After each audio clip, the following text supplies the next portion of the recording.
नमस्कार, welcome to career 247। मैं हूं प्रशांत धवन। नाउ सीरिया आज के समय बन चुका है हेल ऑन अर्थ। धरती पे नर्क के नजारे दिख रहे हैं। सीरिया में 1300 से ऊपर मौतें हो चुकी है सिर्फ 72 आवर्स में।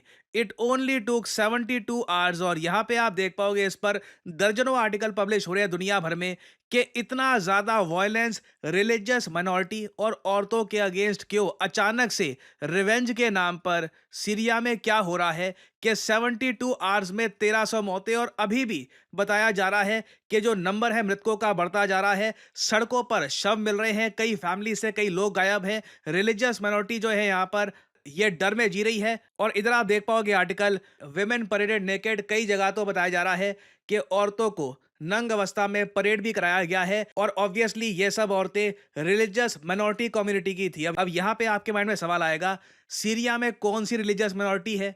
इन्होंने ऐसा क्या कर दिया कि इनके अगेंस्ट जो सुन्नी मेजोरिटी है सीरिया में, ये लोग रिवेंज ले रहे हैं? डिस्कस करते हैं ये सब, मगर एक छोटी सी बात है, ये मैं यहाँ पर मेंशन करना चाहता हूँ।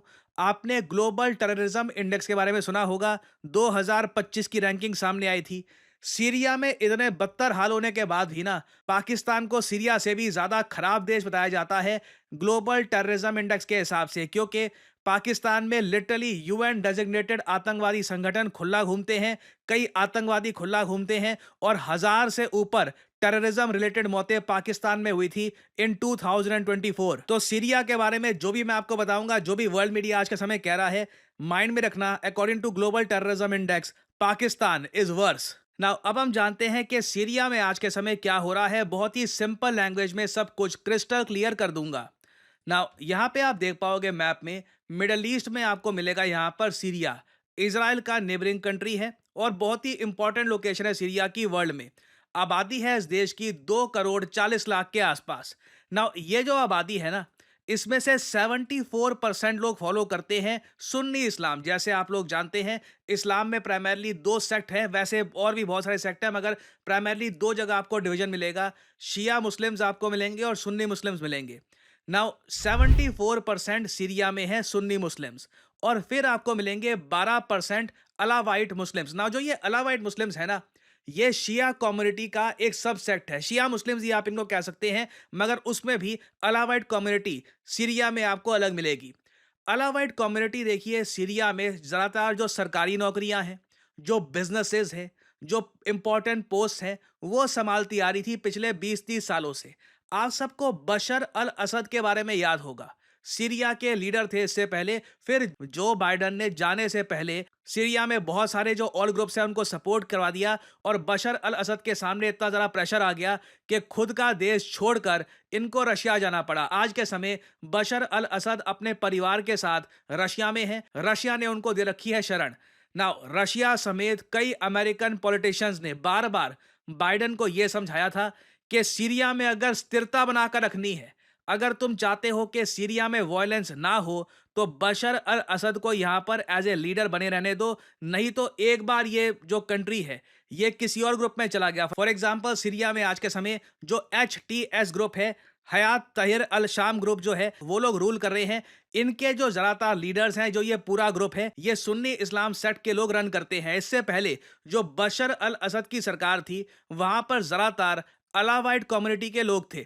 अब बशर अल असद को खुद आप अगर देखो तो वो सुन्नी इस्लाम को बिलोंग करते थे, वो एक अलावाइट मुस्लिम थे।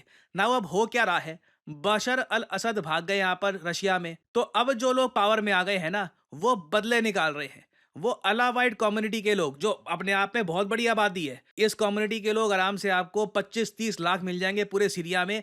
इनको ढूंढ ढूंढ के मारा जा रहा है। कई जो इंपॉर्टेंट रिच बिजनेसमैन है, ये न्यूज आई है कि उनको गोली मार के सड़क पे फेंक दिया गया है, पूरे परिवार को मार दिया गया है। बेसिकली जो सुन्नी इस्लाम सेक्ट है सीरिया में, ये लोग इकोनॉमिक पावर और हर टाइप की जो पावर है, ये छीन रहे हैं बाय फोर्स अलावाइट मुस्लिम से। इसमें कुछ न्यूज ये भी आई है कि कुछ क्रिश्चियंस पे भी अटैक हुआ है, मगर प्राइमरीली जो मेन टारगेट आज के समय किया जा रहा है, ये अलावाइट मुस्लिम्स को किया जा रहा है। और मुझे याद है तुलसी गाबर्ड को मैं कहूंगा बहुत ही वाइज लेडी है।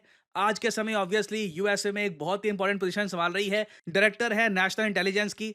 इन्होंने जो बाइडन को ना कई बार वीडियो के जरिए, मतलब लिटरली सोशल मीडिया के जरिए, चिट्ठियों के जरिए ये कहा था कि जो आप सीरिया में एक्सपेरिमेंट कर रहे हो ना, बशर अल असद को हटाने की कोशिश कर रहे हो, एक बार बशर अल असद हट गए ना, उसके बाद जो लाखों माइनॉरिटी कम्युनिटी के लोग हैं सीरिया में, ये खतरे में आ जाएंगे। और इस पर्टिकुलर क्लिप में आप देखोगे तुलसी गैबर्ड ओपनली कहेंगी कि अब सीरिया में रिलीजियस मिनॉरिटीज बहुत ज़्यादा खतरे में आ चुकी हैं। ये जो इनकी क्लिप है ये कुछ हफ्ते पुरानी है, जब ये टेस्टिफाई कर रही थी यूएस पार्लियामेंट के सामने।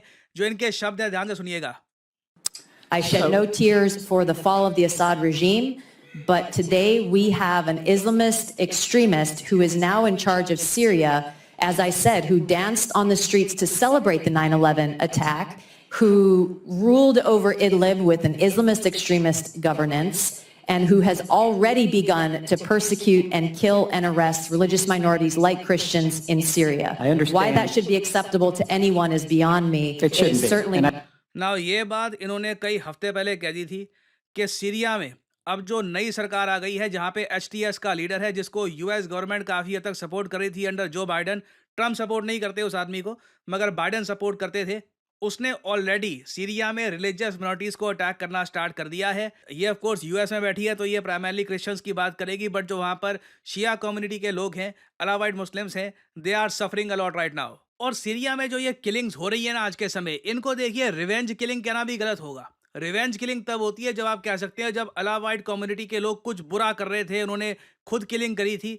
ये आज के समय बस जो सीरिया में हो रहा है ये पावर ग्रैब है कि जो लोग सत्ता में थे, जिन लोगों के पास पैसा था, जो लोग इंपॉर्टेंट पोजीशन में थे, उनकी कम्युनिटी के लोगों को मार दो या फिर इतना डरा दो उनको कि आने वाले 5-6 महीनों में ना वो सब अपना घर वगैरह सब कुछ बेचकर सीरिया छोड़कर भाग जाएं या फिर कहीं और चले जाए ऑल टुगेदर। और जिस टाइप का वायलेंस रिसेंटली सीरिया में हुआ है, बीबीसी सीएनएन सब कह रहे हैं this is the worst violence in Syria since Assad fall, as dozens killed. और इवन यूएसए ने भी इस वायलेंस की निंदा करी है। डोनाल्ड ट्रंप की सरकार ऑब्वियसली ये मानती है कि सीरिया में जो रिजीम चेंज हुआ है ये करने की आवश्यकता थी नहीं।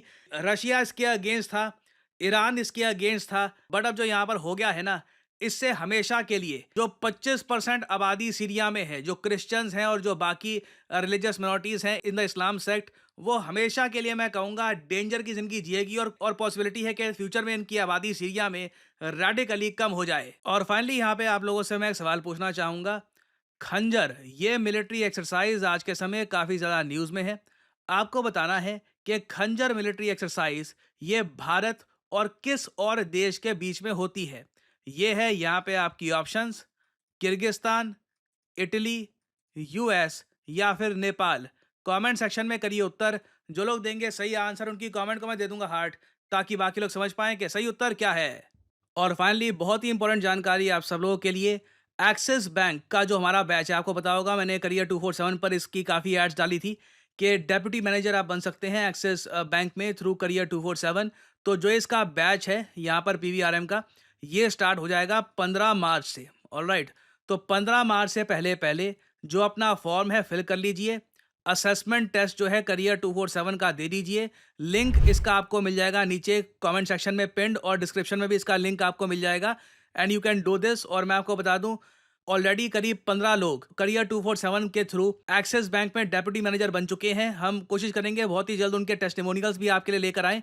So this is a good opportunity for you all जो लोग इंटरेस्टेड हैं। और अगेन अबव ऑल जो लोग यहाँ पर एलिजिबल हैं वही यहाँ पे अप्लाई करें। एलिजिबिलिटी के बारे में मैं आपको बता चुका हूँ, जो नीचे लिंक आपको मिलेगा वहां पर भी जो एलिजिबिलिटी है उसके पॉइंट्स आपको मिल जाएंगे। So good luck to you all. और इसी नोट के साथ ये है वीडियो का अंत। Thank you for listening and I always say may the gods watch over you.